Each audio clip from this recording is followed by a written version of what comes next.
BBOR Black Box Online Radio, coming to you from West Virginia. BlackBoxNid88 on Instagram for the bonus podcast.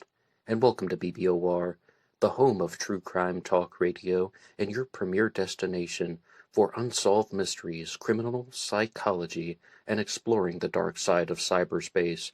My name is Ned DeHaan, and I am your host, as well as the creator of AstroPsych 400 here on YouTube, and regular contributor to the Zodiac Killer channel.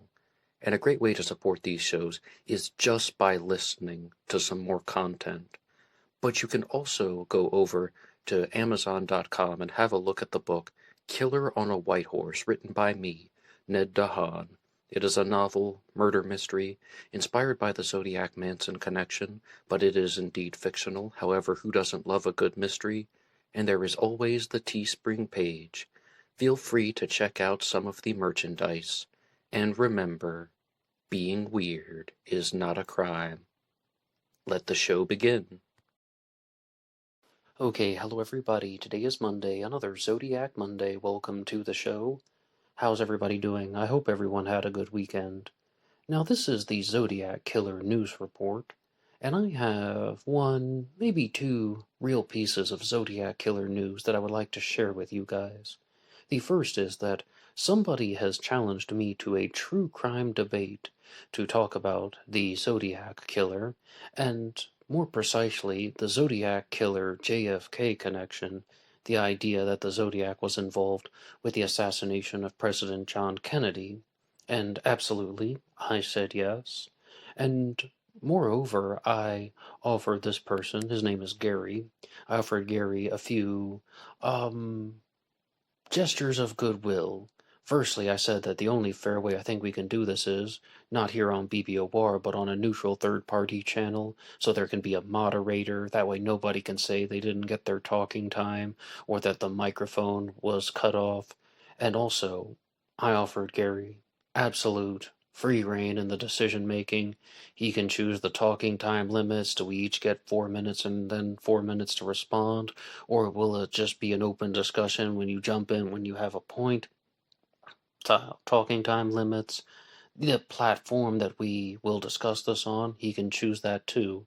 And I'm going to be looking forward to this, so please look out for a future episode in, just that, the near future, about a true crime debate and discussion. And my only request is that it has to be done as a discussion rather than a debate, because I'm not going to try and prove somebody wrong if I think they're raising a good point. I've never wanted to do this concept of, okay, somebody is presenting their true crime findings, and I'm going to play devil's advocate no matter what they say and try to make it look like they're wrong. If someone is raising a good point, I'd be like, okay, I think you're raising a good point. I will agree with that. If someone is raising a crackpot point, I will say, that's a load of crap. I absolutely disagree, and here are the reasons why. So please look out for that in the near future. And if anybody else would like to participate in that, then feel free to put your idea in the comment section down below. You can also contact me at BlackBoxOnlineRadio at AOL.com if you would like to participate in some type of true crime debate discussion. It's a discussion, but I mean, the word debate just stands out in people's minds a little bit more. And I also propose that we use the platforms, the Zodiac Killer channel, perhaps Planet X Filmworks, which is run by Ross, and he does a great job over there, and he has just released some new videos about DB Cooper and the recent DB Cooper Con that took place, so feel free to go over to Planet X Filmworks and have a look at some of his content. I was a guest on that channel last year, so there's lots of Zodiac material as well as any subject under the sun or in the darkness. And the next piece of Zodiac Killer news is there has been an ongoing series on this channel called Zodiac Killer New Discovery, the Moraga Letters, which easily morphed from the Moraga Letters into the Moraga Connection. It was an ongoing series, and it has reached its conclusion. I was corresponding with somebody named Sphere the Cube, that's his internet name, it's his YouTube handle. He is also known as Sphere, and he contacted me about doing a series Originally, we weren't even sure how we were going to share his material, but it was just that, as a way to share some of his observations about the Zodiac Killer mystery, involving the town of Moraga, California, and that becomes the center point of quite a few things in his Zodiac theory. But it is so much more than just geographic profiling. He does have a suspect named Robert Volvins, who was one of the younger suspects, 22 at the time of the bulk of Zodiac activity, and also looked at some things like handwriting throughout the series, as well as solutions to some of the ciphers. And the final episode aired last weekend, and it was entitled The Zodiac Killer Moraga Connection, The Full Story. And if you watch any episode from that series, I think that would be the one that would be the most fascinating.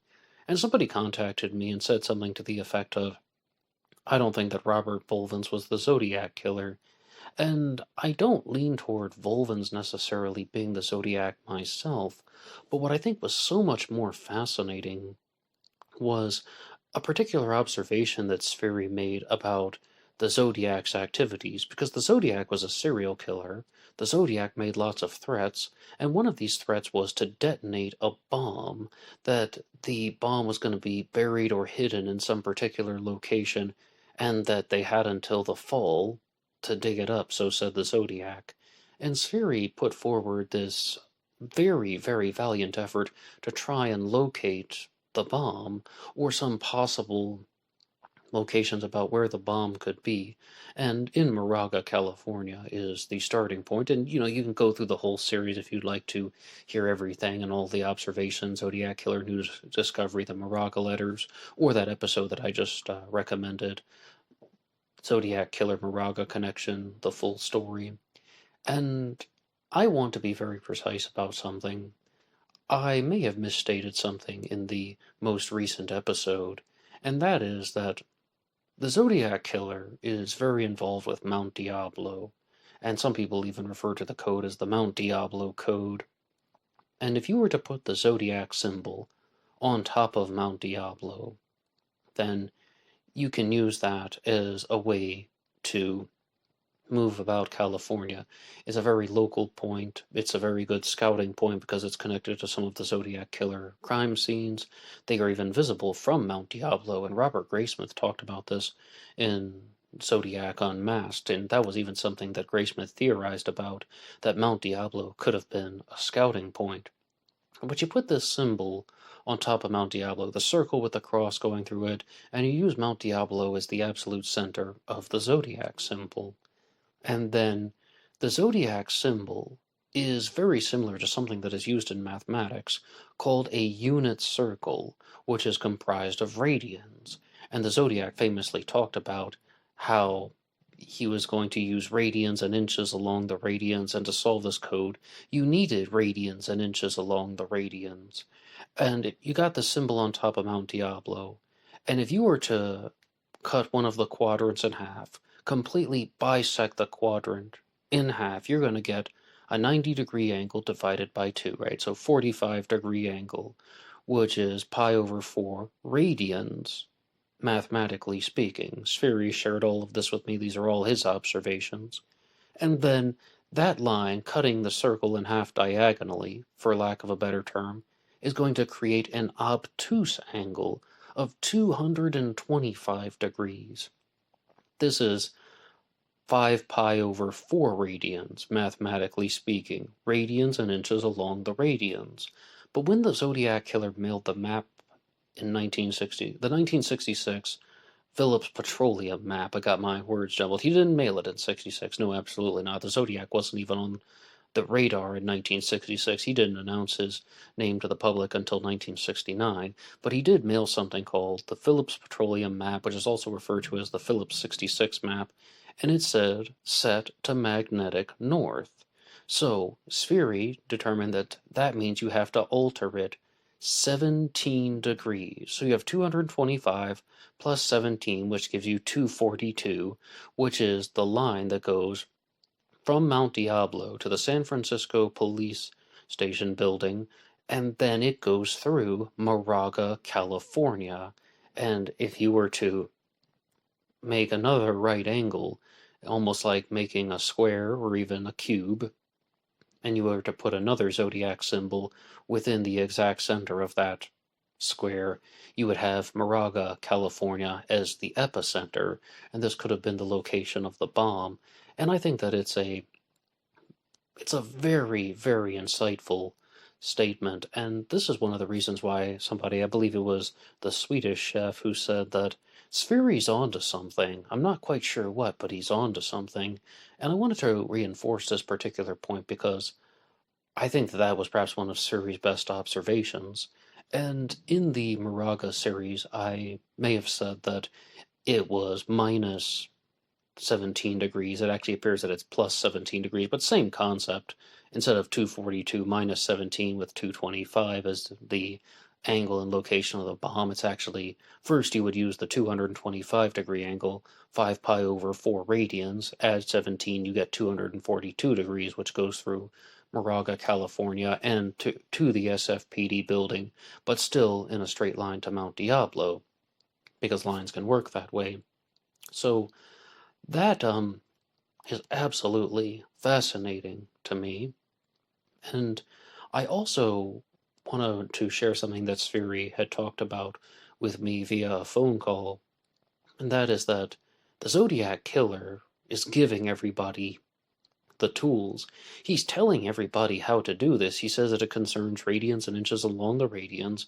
He drew more or less a compass on top of Mount Diablo and said sent magnetic north, and not a lot of people have used those methods, and I completely confess that I am guilty of that, mostly because I didn't know where to begin exactly, but it seems like a valiant effort, no matter what, even if it turns out, hypothetically, tomorrow, the Zodiac Killer mystery is solved, and it wasn't Robert Volvins, it wasn't anything to do with Moraga, California, the bomb was meant to have been planted in a different location, or there's some deathbed confession, and some jerk says that he was the Zodiac Killer, and he's like, oh yeah, the whole thing about planting a bomb and burying it, and the bomb turned out to be a dud. Yeah, I made all that up. It was just a hoax to scare people. Even if, I still think that there is something very commendable about Spheri's attempt to solve it, because it was a good attempt, it's been a good effort, and you can hear more about that in the Moraga series. But because this is reaching its conclusion, I'd like to get to some of your comments that were left on the most recent episode. And our first one comes to us from Spins and Needles, who says, thanks, Ned, and keep that dragnet going. I think the Zodiac Killer was one angry dude. I'll be talking about that in the later part of the episode. But, yeah, absolutely, the Zodiac is an angry person, no matter what. Unless you're entertaining one of those theories where the Zodiac is some type of hitman for the Mafia, which I don't subscribe to.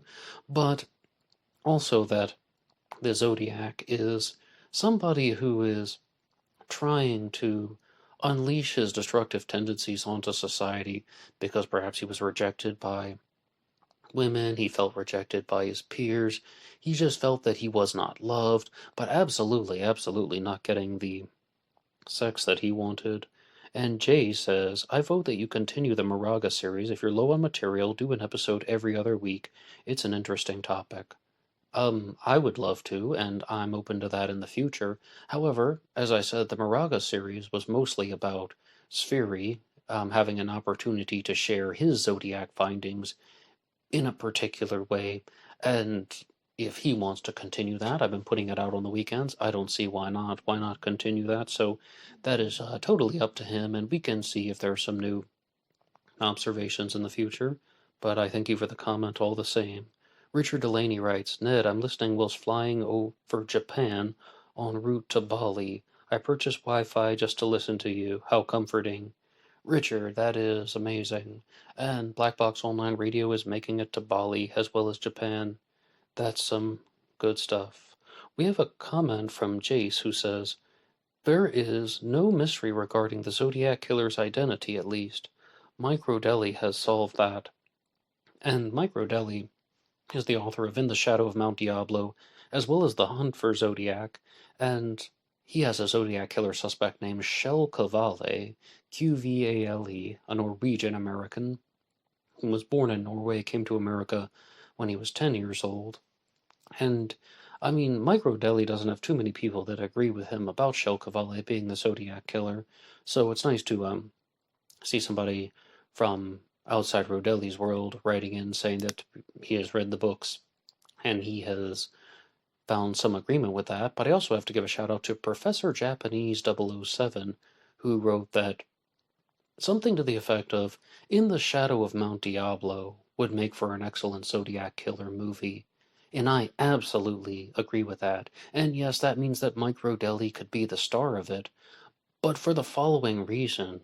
It would be the story of this individual who thinks that a millionaire might be living a double life, and that this millionaire working in the auto business, I almost said audio because I'm so focused on podcasts, this millionaire working in the auto business is actually living a double life, and he was the Zodiac Killer.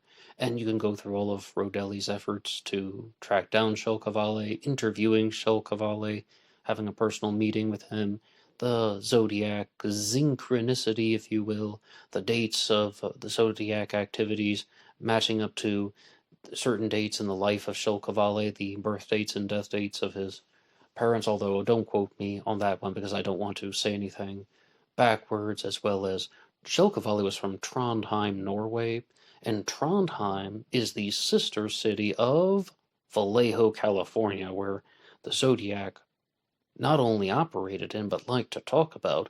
The Zodiac frequently showed some type of connection to Vallejo, whether saying that he had good times in Vallejo or writing the word Vallejo on the car door after the Lake Berryessa stabbing. The Zodiac was also operating very close to Benicia, California, but he didn't write that on the car door or in the letters. Benicia seems to be somewhat overlooked, but if they want to make a movie version of In the Shadow of Mount Diablo, I am definitely listening, and I guess I'll be watching that. See, I'm still in podcast mode. I'm listening to my movies, and I'm going to drive my audio mobile. But I have to give a shout out to Classic Chevy Cat, who sent in this question about the Moraga series to the Instagram page. There is always BlackBoxNed88 over on Instagram, where you can listen to the bonus podcast. And BlackBoxNed88 is also the name of the BuyMeACoffee.com page. And BuyMeACoffee.com allows you to make a donation or contribution to help support the show. And anybody who makes a donation or contribution will get a shout out right here on Zodiac Monday. Classic Chevy Cat writes, I would like to know, and maybe some other listeners would also, if Spheri is going to one day present his suspect Robert Volvins to the FBI, because what's the point of all his research if he doesn't gather it together in a neat folder and give it to law enforcement? Just my opinion, perhaps. Well, that is a question that I couldn't quite answer. What is Spheri going to do with all of his observations?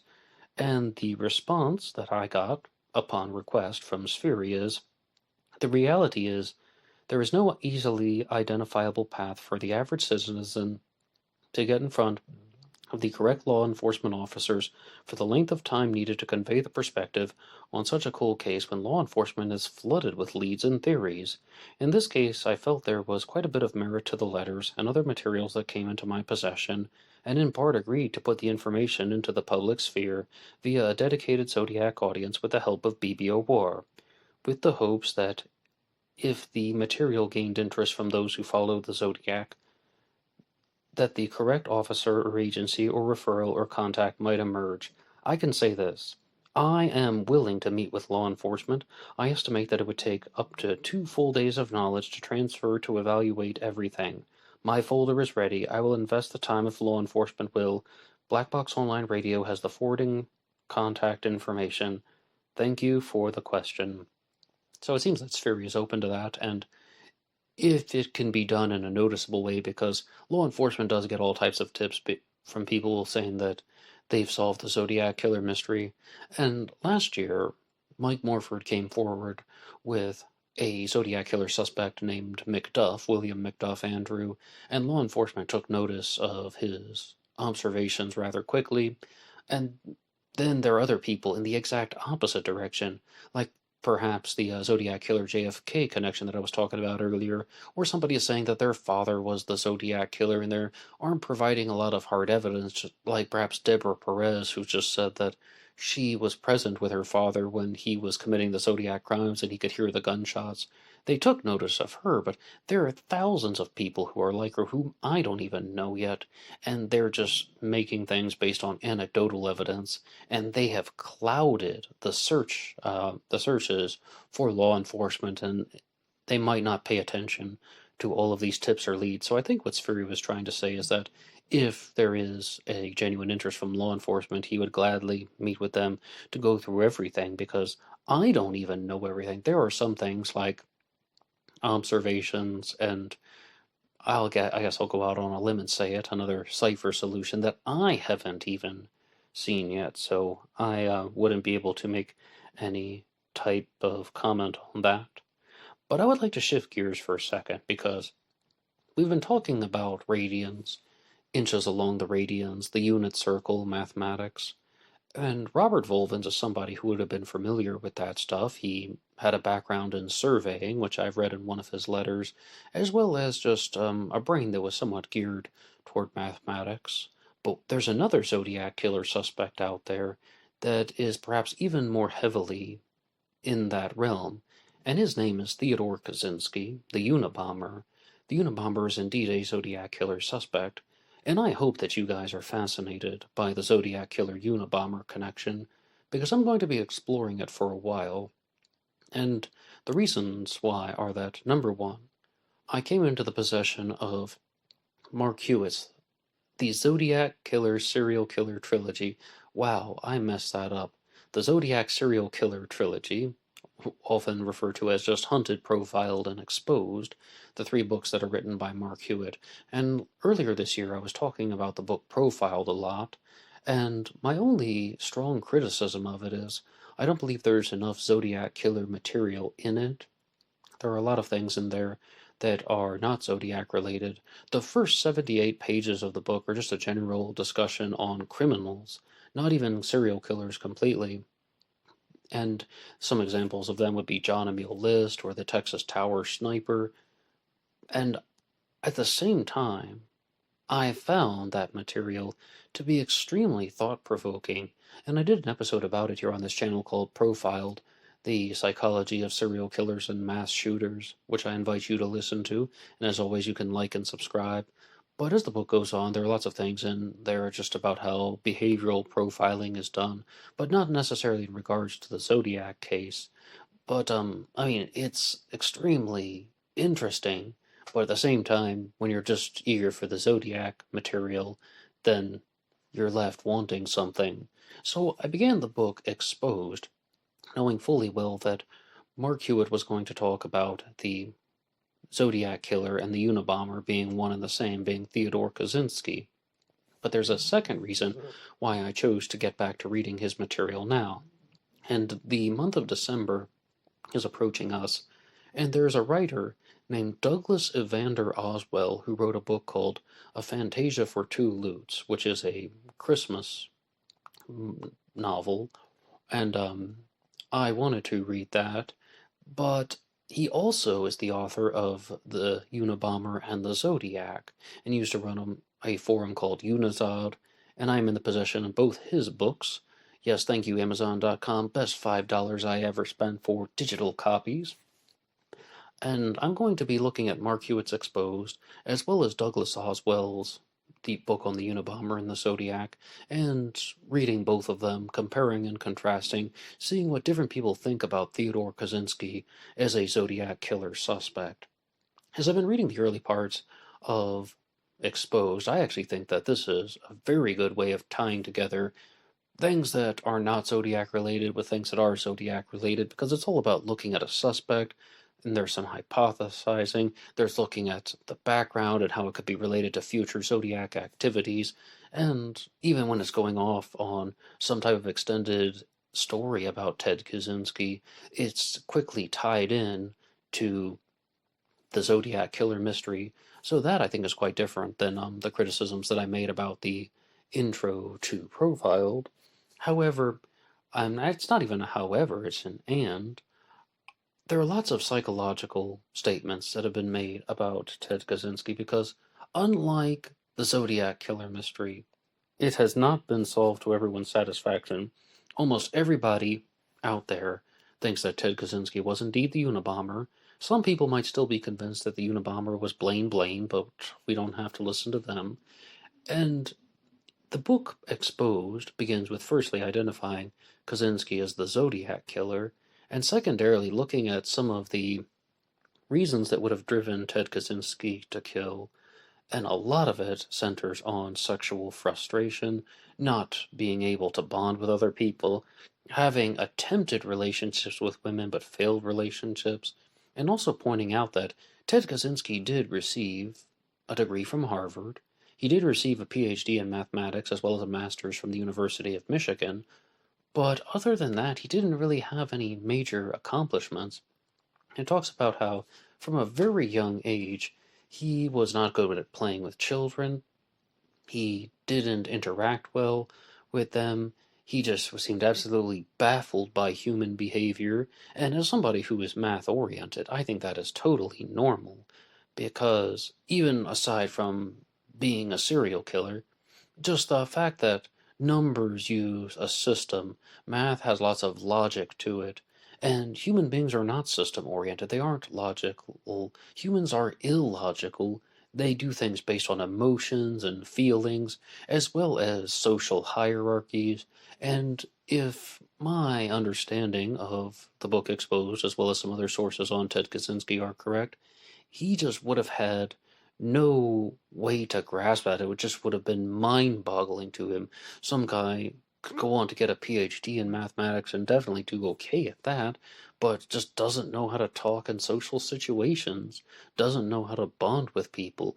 And of course, Ted Kaczynski would give up his career as a math professor and then go on to become the guy who's living in the cabin in Lincoln, Montana, and ultimately the Unabomber. Let's look at some reasons that have been shared in the early chapters of Exposed about why Theodore Kaczynski could be the Zodiac killer. The first is the timing. The Zodiac killer committed the first crime on December 20th of 1968. In January of 1969, Ted Kaczynski resigned from his teaching position at the University of California at Berkeley.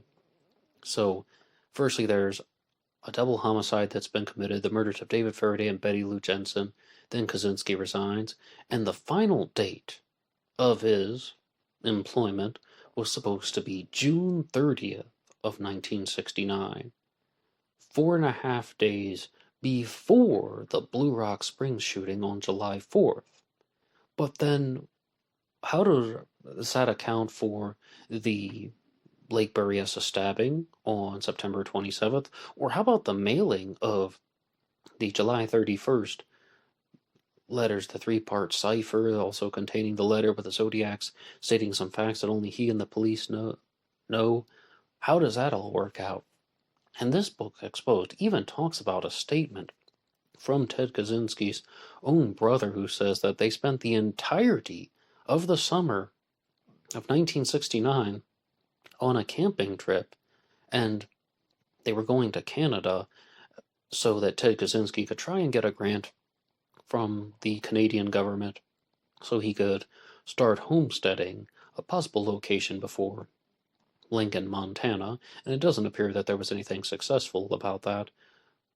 But Mark Hewitt has also talked about how there is evidence to suggest that Ted Kaczynski, as well as his brother David, were actually in Nebraska, and it's a statement from his brother saying that they were in Nebraska for part of the camping trip.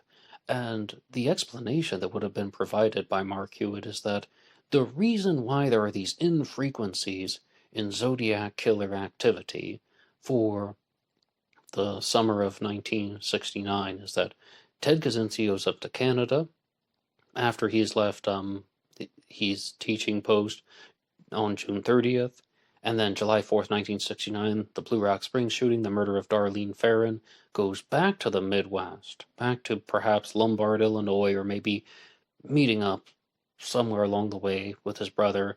They go up to Canada together. Then they go back down, just following the highways, following the interstates, to the San Francisco Bay Area, where Ted Kaczynski mails the 408 cipher that's divided into 3 parts, plus the letter to the 3 newspapers, the San Francisco Examiner, the San Francisco Chronicle, and the Vallejo Times-Herald. Kaczynski then goes from the Bay Area to the Midwest through Nebraska, which his brother talked about, and this is just how the highways and the interstates would have been arranged at the time. I mean, like, it would have been the most plausible route for Kaczynski to follow if he did indeed commit the crimes this way and then drive back and forth. And what Mark Hewitt has tried to argue in the book, although it really is difficult to prove a negative, he has stated that no one has absolutely verified that Kaczynski spent the entirety of the summer of 1969 in Canada or in Nebraska or in Illinois, and there are statements from his own family that says that he frequently went back and forth between California and the Midwest. And there are also, though, some things that I just want to jump in on. And the book Exposed talks about 2 particular examples of how the Zodiac Killer was someone who was very advanced in mathematics. Firstly, the use of the word radians. A radian is an angle of 57.29 degrees, and the Zodiac, as we've already discussed, talked a lot about radians, saying that the answer to the location of the bomb concerned radians and inches along the radians. And what Gareth Penn wanted to point out was, and it's actually Gareth Penn's father, Hugh Penn, that makes this the first observation, that 99% of the people in the world who speak English would not use the word radians in their active vocabulary in such a casual way, and that Kaczynski, as a math professor, would. And then Mark Hewitt also talks about the unit circle, which is similar to the zodiac symbol, which is composed of radians. Now, I've shared this observation with a couple other people, also in a Facebook group about the Zodiac Killer, and what somebody said was that trigonometry is not advanced mathematics. The unit circle and the radians are used in trigonometry classes. And I asked another person that, I said, do you know what a radian is? And they said, yes. And I'm like, well, what is it? They're like, I don't know. I'm sorry, I forget. And I was like, well, that's helpful. But what that person did say was, definitely, I talked about it in trigonometry class back in high school, and that people who had been in high school would have had exposure to radians, and they would have been familiar with them, and I think that demonstrates some understanding of math. I never took trigonometry in high school. No, absolutely not. The last math class I took was Algebra 2, and for my final exam in the first semester, I was failing the class. And the teacher said, Ned, you need a 65 or higher to pass the class. And I got my test result back. I got my final exam back, and I had a 64. And I was like heartbroken. I was like, how is this possible? This is like something that would happen to Bart Simpson. How is that possible? I failed by 1 point. And then I just pulled out the calculator, and it turned out that a 64 also allowed me to pass. I didn't need a 65. A 64 was suitable. And I was like, wow, I am not good at math. But thankfully, my teacher isn't perfect either. Okay, you guys didn't need to know about that. I just wanted to throw in some things about how not everybody takes high school trigonometry. But other than the radians and the unit circle, I'm not seeing too many immediate observations from Mark Hewitt in the early chapters of Exposed, talking about how Ted Kaczynski would have used his mathematical understandings in the Zodiac Killer mystery. Ted Kaczynski also went on to compose something prior to the Unabomber Manifesto, which is discussed in the book Exposed, and that is writing his own autobiography. And this is one part of the book that I think I would challenge in somewhat of a strong way. Mark Hewitt states that Ted Kaczynski absolutely omits any detail or reference to the Zodiac crimes in his autobiography, and he states that that's part of the evidence package against Ted Kaczynski. That's a point of evidence for him being the Zodiac killer, because he did not include the Zodiac crimes in his autobiography, stating that he's not the Unabomber yet, he isn't committing the Unabomber's crimes yet, so he is trying to write this autobiography to distract people from being the Zodiac, and then hoping to rebrand his serial killer image, persona, and philosophy, as well as just his attention-seeking issues later on with the Unabomber persona, but I can't really accept that, saying that there's no mention of the Zodiac crimes in his autobiography, yet that is somehow evidence for him being the Zodiac killer. No, I would say that if anything, that's a strike against it. There's no little clue or tidbit or piece of information that has been left behind. And another interesting point is that Mark Hewitt also states that after 1974, the Zodiac killer only mailed one communication that was unconfirmed, albeit, but the Zodiac mails a card in 1990, which is the 1990 Eureka card. Now, there are numerous letters that have been written throughout the years from 74 all the way to 1990, and you could read more about them on ZodiacCiphers.com, as well as, of course, on listening to things on Black Box Online Radio, because I have an episode about the 1978 letter, which is one of the biggest topics of discussion. Also, the 1981 letter, the 1982 Santa Claus card, the 1986 and 87 letters, respectively. All unconfirmed, absolutely unconfirmed, 100% unconfirmed. But for the longest time, I thought that the Eureka card had a high chance of being authentic.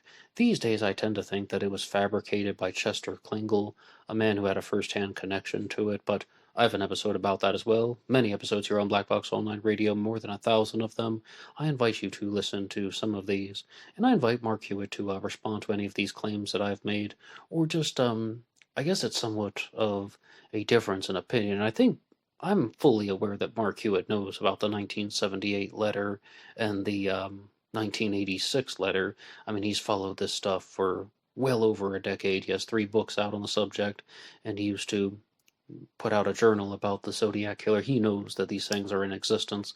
I think he perhaps means that he doesn't think that they are authentic. But what do you think about any of the observations regarding mathematics or the sexual frustration of Ted Kaczynski or his location and whereabouts? When I was reading these stories of Ted Kaczynski being this alienated yet brilliant teenager going to Harvard, started Harvard at age 16 actually, a part of me was like, I just want to be his friend. This is all prior to the Unabomber crimes, prior to these accusations of being the Zodiac killer. Part of me was like, yeah, I'd like to reach out to that guy, go back in the time machine and find 16-year-old Ted Kaczynski. But you can't. And I don't mean anything to do with time travel, no. The fact of the matter is, that's the whole problem. It's the concept of you want to be around the person, but if you want to change them, it means you don't actually like them. You're only zoning in on them because you think that there's something wrong with them. But if you ever try to change anyone, then you've accepted them before they have changed, so they don't have to change their behavior. And that's why these types of people who are in these alienated circumstances often reject people who are trying to interact with them because of that very reason. They've accepted them as an alienated person, even though they're trying to prevent them from being more alienated, but they're just going to ignore all the attempts at prevention because they've been accepted before they have changed their behavior. Somebody who desired them before they've changed their behavior. Someone wanted them before they've changed their behavior. And I really want to look at all these observations that I've been exploring about human behavior over the past several years on this channel. And I've been writing some things down, and not quite sure what to do with it yet, but please look out for some new things in the future. As always, you can visit the books Killer on a White Horse as well as Down the Dark Lane. Links are in the description box. Those are available on Amazon.com. But with Kaczynski, I'm always curious about what people think in regards to the Zodiac killer and the Unabomber being one and the same. And these are some new things about Kaczynski that I haven't really talked about on the channel before. His location and whereabouts for 1969. How about 1968 to 69? The Lake Herman Road murders, and then Ted Kaczynski leaving his job at Berkeley, putting in his notice, resigning before June 30th of 1969, or that was his final day. It's before the Blue Rock Springs shooting, and I can see why people are very suspicious of the Unabomber being the Zodiac killer, but they're looking at how that timeline might actually work. But what do you think? I think I've shared a lot of observations about everything, but I want to read your comments in the section down below, and please look out for some continuing discussions about Mark Hewitt's Exposed, as well as the future episode which will explore Douglas Oswell's The Unabomber and the Zodiac. Now, in this episode, I would like to conclude with some true crime talk. Like last week, I was talking about the Plymouth shooter, Jake Davison, and on the Zodiac Killer news reports, I'm going to tie in some other stories just from the true crime world. And on the Anything Goes segment last week, I did an episode called Inside the Mind of a Killer, Murderers, Abductors, and Abusers. And I got onto that particular subject because I was watching a copy of the movie Dark Crimes, which features Jim Carrey, the comedic actor, in actually a dramatic role, almost like a thriller, but it's definitely a murder mystery. It's called Dark Crimes, available here for free on the YouTube Movies channel. And it's a rather awkward film because it's set in Poland. Jim Carrey plays this Polish detective named Tadek, which is based on the real-life detective Jacek Wróblewski, and he's trying to zone in on a particular suspect in a murder named Krzysztof Kozlov, who is based on the real-life convicted murderer Christian Bala. And in the movie, perhaps this is an even better illustration and discussion of the crime. There's this writer named Kozlov, as I said, who has recreated a crime so vividly and accurately that it's almost like he either committed the crime himself or he had access to the police reports, or some way, somehow, he was able to write the details of someone's murder, and he did it with such accuracy. How was he able to learn this information? And the movie Dark Crimes is based on the real-life story of Dariusz Januszewski from Poland. And there's an article about it in the New Yorker about the murder of Dariusz Januszewski. And I was thinking about devoting the entirety of the Anything Goes Friday segment to the actual true crime story, but I wasn't quite sure how to respond to it because my initial foundation was a dramatic retelling of the story, the movie Dark Crimes, and it is an absolutely poorly received and reviewed movie where you have, as I said, Jim Carrey's playing this Polish detective, and it's awkward because they are talking in Polish accents even though they're speaking English. I'm just not the biggest fan of that. Jim Carrey has almost no accent at all, except when he gets angry you can hear his Polish accent, but he does have an amazing collection of sweaters that are worn throughout the film, and it's all about exploring how could this writer have been committing crimes because he wanted to act out particular fantasies.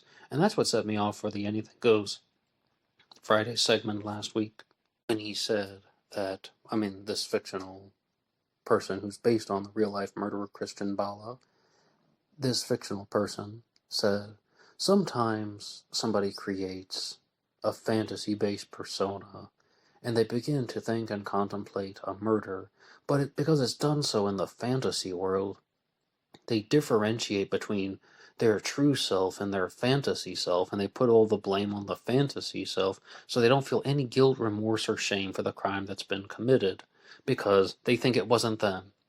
It was their fantasy-filled creation that did it. And I definitely think that a lot of serial killers are operating like that.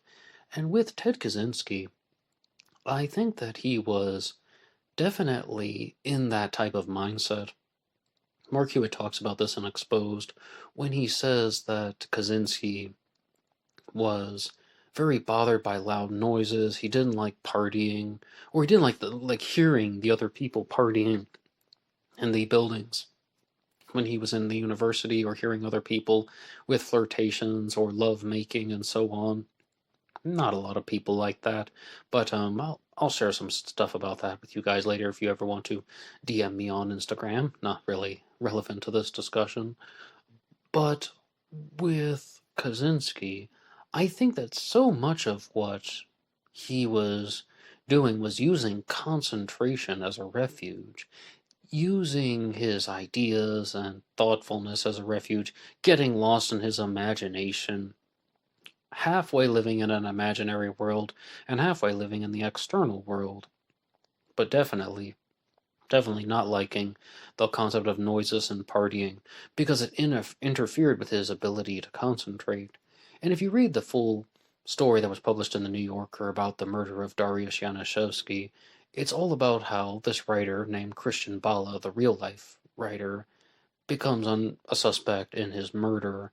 And Christian Bala is writing these very bizarre novels in Poland about states of being and about challenging ideas and challenging the absolute fiber of the way we think, and they're very philosophical.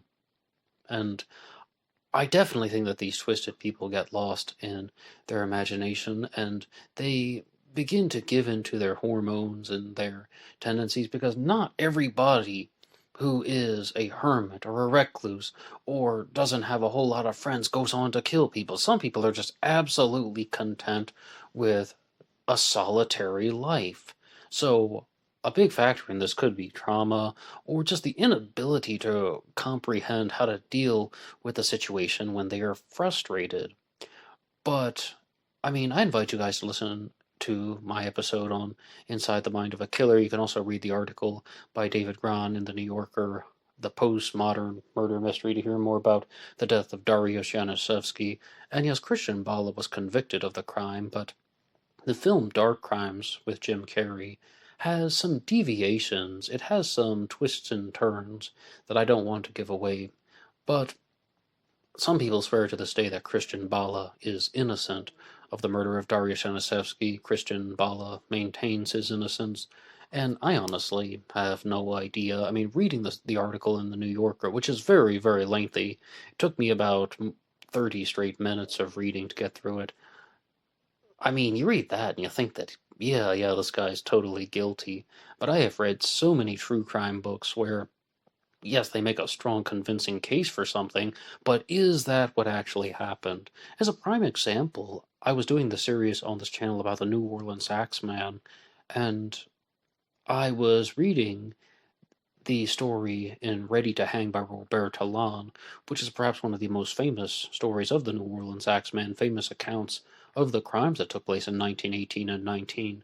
And Robert Talon zones in on a particular Axeman suspect named Joseph Mumfree. And you read that book, and you're going to think, yeah, okay, this guy was the Axeman. There's a very solid explanation. But then you read Miriam C. Davis's The Axeman of New Orleans, The True Story, well, the book that claims, beyond the shadow of a doubt, that she can eliminate Joseph Mumfree as an Axeman suspect, and that her observations about the case, that these crimes weren't actually Axeman activity, the murder of Harriet Lowe, the attack on the Schneider residence, that these crimes were not the Axeman, but they were different perpetrators. Very strong and compelling reasons. And it's not a storytelling contest. Absolutely not. And it's not even about the New Orleans Axeman at this point. I'm simply trying to convey the message that sometimes people have very well-worded explanations about who the killer was. Sometimes people have very well-thought-out reasons about why they have this true crime observation. But that does not mean it's what actually happened. No, absolutely not. They're unsolved cases for a reason. And I often quote the historian Patricia Crone when she said, "Never substitute torturous reasoning for hard evidence." And I'm going to have to go back and read some of her stuff because she's a little bit mean, but she does it in an entertaining way when she's talking about history. And she's weaseled her way into too many Black Box Online Radio episodes. But on a concluding note, to those of you who have followed the Axeman series, there will not be an episode about the New Orleans Axeman available on this channel this week because I think that all of my ideas that I shared in the most recent one were the concluding ones. It's called The Axeman of New Orleans, The Theory, and it's not my theory, it's the theory that is shared in the book by Miriam C. Davis. I'll give you a heads up. It talks about how, just some stuff that I've already shared, that the attack on Harriet Lowe was committed by her live-in partner Louis Bessemer, and that he may have self-inflicted a wound to himself and tried to pass himself off as an Axeman victim, and the attack on Mrs. Schneider was a botched burglary. Again, there are explanations and reasons about why the crimes were committed the way they were, and it was not a particular serial killer. It was just somebody else. But is that what really happened? Well, it's a mystery for a reason. But thank you guys so much for listening to this episode. And anybody can write the show at BlackBoxOnlineRadio at AOL.com. You can also get me on Facebook. My personal Facebook is in the description box. And there is always BlackBoxNed88 over on Instagram. And I will see you there for the bonus podcast. Goodbye.